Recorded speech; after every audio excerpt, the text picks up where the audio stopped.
बिस्मिल्लाहिर्रहमानिर्रहीम। अस्सलाम वालेकुम। मैं हूं होम्योपैथिक डॉक्टर रियाज अहमद।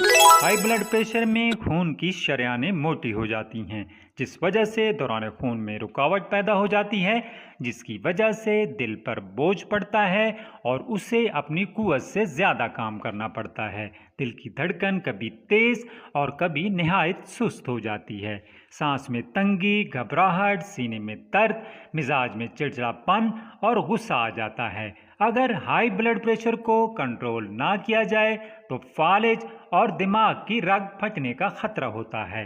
हाई ब्लड प्रेशर से निजात के लिए आप मेरा आजमाया हुआ combination Crataegus Q, Glonoine Q, Rauwolfia Q, Passiflora Q, इनको आपने बराबर मिकदार में मिक्स कर लेना है और इसके 5 से 10 कतरे आधे कप पानी में दिन में 3 से 4 दफ़ा इस्तेमाल करने हैं। इससे इंशाल्लाह आपका ब्लड प्रेशर और कोलेस्ट्रॉल दोनों कंट्रोल होंगे। जज़ाकल्लाह।